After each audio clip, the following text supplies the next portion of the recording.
কিয়ামতের দিনটা আজকের এই দিনের মতো হবে? 50,000 বছর হবে। এটা লেন্থ, এটা ডিউরেশন।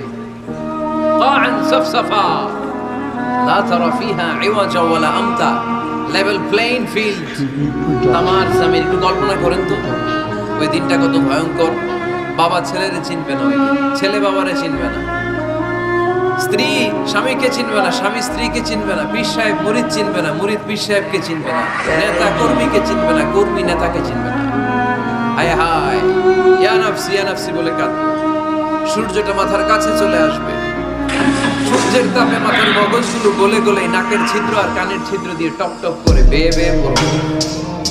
তৃষ্ণায় মানুষগুলো পাগল পাড়া, জিহ্বাটা বের হয়ে নাভি পর্যন্ত ঝুলতে থাকবে। সেদিন সবাই পাগলের মতো ছুটতে থাকবে, কোনো ছায়া নাই আল্লাহর আরশের ছায়া ছাড়া।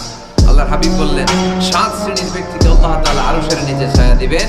এর মধ্যে 1 শ্রেণীর ব্যক্তি রাজুলুন কলবুহু মুআল্লাকুন বিল মাসাজিদ, ওই ব্যক্তি যার হৃদয়টা সব সময় আল্লাহর মসজিদের সাথে লেগে থাকে। মসজিদের সাথে যার হৃদয় লেগে থাকে তাকে আরশের নিচে ছায়া দিবে কে?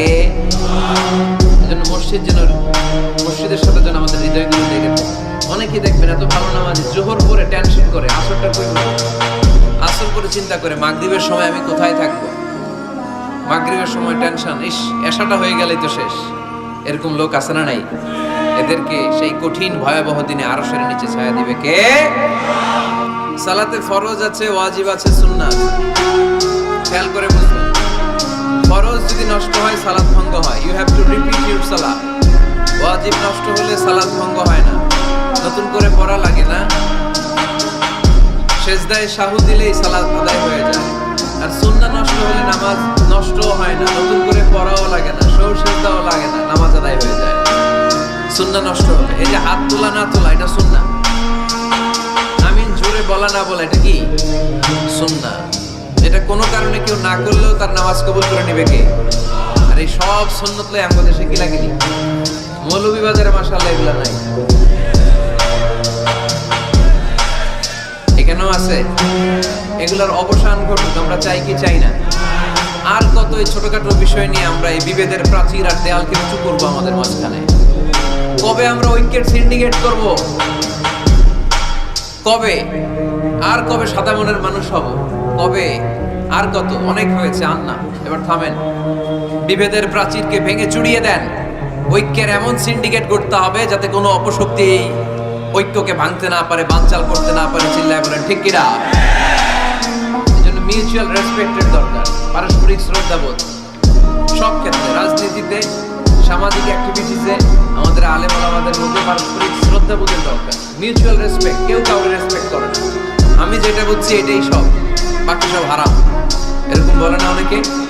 এরকম যেন না করি। তাহলে মসজিদ সবার, মসজিদ আল্লাহর হাবিব সাল্লাল্লাহু আলাইহি ওয়াসাল্লাম খ্রিস্টানদেরকে মসজিদে ঢুকতে দিয়েছেন, আর আমরা মুসলমান ভাইয়ের জন্য মসজিদে তালা ঝুলাই দিই, আছে না নাই?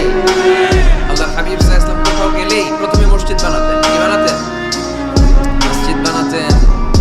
মক্কা থেকে হিজরত করে মদিনায় আসলেন, কোবায় থাকলেন কয়েক সপ্তাহ। কোবা পল্লীতে তিনি মসজিদ বানালেন, মসজিদ কোবা। ওখানে প্রতি শনিবার কেউ যদি ওযু করে ওখানে যে 2 রাকাত নামাজ পড়ে, একটা কবুল উমরার সওয়াব আল্লাহ তাআলা তার আমলনামায় দিয়ে দেয়। মসজিদে কোবা বানালেন। তারপরে মদিনায় এসে মসজিদে নববী বানালেন আল্লাহর হাবিব সাল্লাল্লাহু আলাইহি ওয়াসাল্লাম, মসজিদে নববী। এটা ছিল আল্লাহ রাসূল সাল্লাল্লাহু আলাইহি ওয়াসাল্লামের বৈশিষ্ট্য। কোথাও গেলেই তিনি মসজিদ বানাতেন, মসজিদে নববী।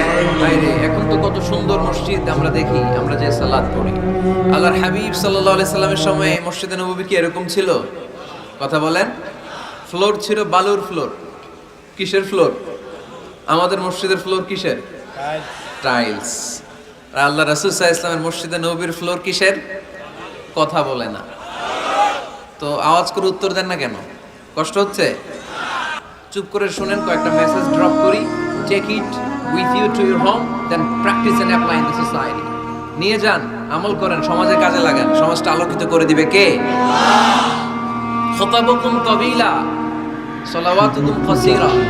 আল্লাহ হাবিব সাল্লাল্লাহু আলাইহি ওয়াসাল্লাম বললেন, কিয়ামতের একটা আলামত, কিয়ামতের আগে তোমাদের বক্তব্য হয়ে যাবে লম্বা, সালাত হয়ে যাবে খাটো। সালাতের পরে তাসবিহ পড়তে চায় না লোক, ব্যস্ত, মহা ব্যস্ত, সুপার বিজি। কোত্থেকে আসলে এই ব্যস্ততা? রবের সাথে মুনাজাত, না যাই উনাজি মুনাজাত। আপনার রবের সাথে একাকী নীরবে কথা বলতে মনে চায় না আপনার? এত তাড়াহুড়ো কিসে?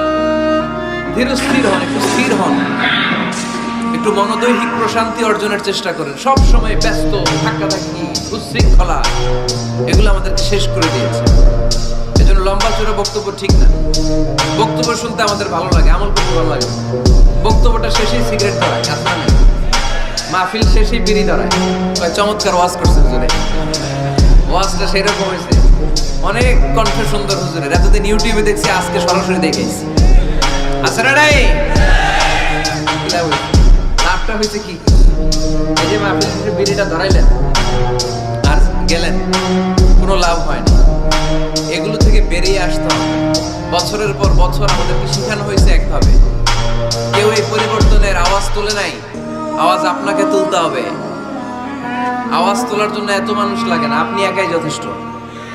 আপনি দাঁড়ান না সামনে, দেখবেন আপনার সামনে কেউ টিকে থাকতে পারবে না, ঠিক কিনা? কিন্তু আপনার শক্ত সিদ্ধান্ত লাগবে, পরিবর্তনের জন্য শক্ত মানসিকতা লাগবে যে আমি পরিবর্তন করতে চাই। We have to change. যুগ জামানা পাল্টে দিতে চাই না অনেকজন, এক মানুষই আনতে পারে জাতির জাগরণ। এক মানুষই বিপদকালে বাঁচায় কাফেলা, ক্ষুদ্র ডিঙ্গি বাঁচায় জাহাজ অসীম দরিয়ায়। এজন্য আপনার শক্ত সিদ্ধান্ত পারে আপনার মৌলভীবাজারটাকে দেশের শ্রেষ্ঠ জেলা, শ্রেষ্ঠ থানা হিসেবে আল্লাহর কাছে কবুল করতে, ঠিক কিনা? এজন্য লম্বা চূড়া আলোচনা ঠিক না।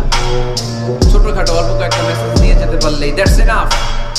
One of the minor signs before the day of judgment, your Islamic lectures will be very long, and your salah 5 times a day will be shorter. কিয়ামতের আগে বক্তব্য লম্বা, নামাজ খাটো, তাসবিহ পড়ে না, ব্যস্ত, মহাব্যস্ত। এই মহাব্যস্ততা ছাড়েন, কোরআন সুন্নাহর দিকে ফিরে আসেন। বরকত দিবে কে? বিশ্বনবীর মসজিদে নববীর ফ্লোর বালুর ফ্লোর ছিল, আমাদের ফ্লোর টাইলস।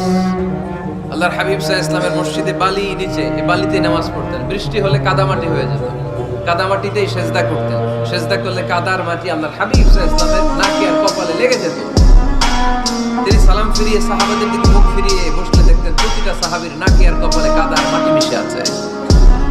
তার মানে প্রিয় নবী সাল্লাল্লাহু আলাইহি ওয়াসাল্লামের মসজিদে নববী ছিল কাঁচা, কিন্তু মুসল্লি ছিল পাকা। আমাদের মসজিদগুলো হয়েছে পাকা, কিন্তু মুসল্লি কাঁচা, ঠিক কিনা? ফজরের সালাতে মানুষ নাই। ইমাম সাহেব আছেন কে কে এলাকায়? দেখি ইমাম, মসজিদের ইমাম। আপনাদের এখানে মসজিদে ফজরের নামাজে কয় কাতার হয়?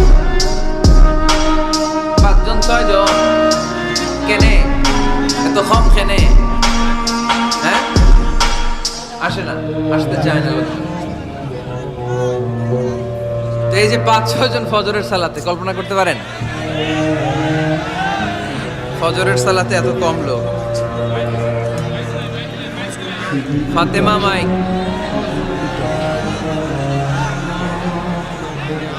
আরো জোরে পড়তে হবে আলহামদুলিল্লাহ।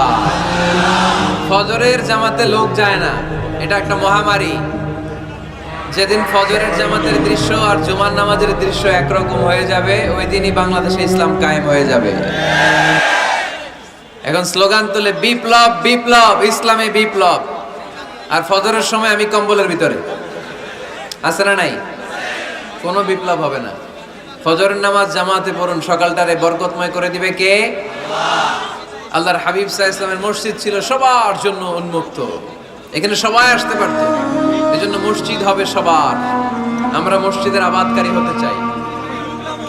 এজন্য রব্বুল আলামিন বলেন, ইন্নামা ইয়া'মুরু মাসাজিদাল্লাহি মান আমানা বিল্লাহি ওয়াল ইয়াউমিল আখির ওয়া কামাস সালাতা ওয়া আতাজ যাকাতা ওয়া লাম ইয়াখশা ইল্লাল্লাহ ফাআসা উলাইকা আন ইয়াকুনু মিনাল মুহতাদিন। সুবহানাল্লাহ পড়েন।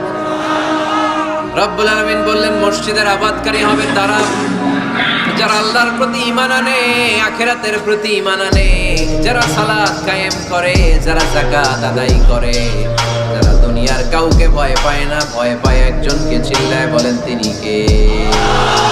যাদের হৃদয়ে আছে আল্লাহর ভয়, তারা কবু পথ ভুলে যায় না। আল্লাহর প্রেম ছাড়া এই দুনিয়া কারো কাছে কোনো কিছু চায় না, ঠিক কিনা? তাহলে যারা মসজিদের আবাদকারী এরা ভয় পায় একজনকে, চিল্লায় বলেন তিনি কে? মসজিদের আবাদকারীদের প্রথম গুণ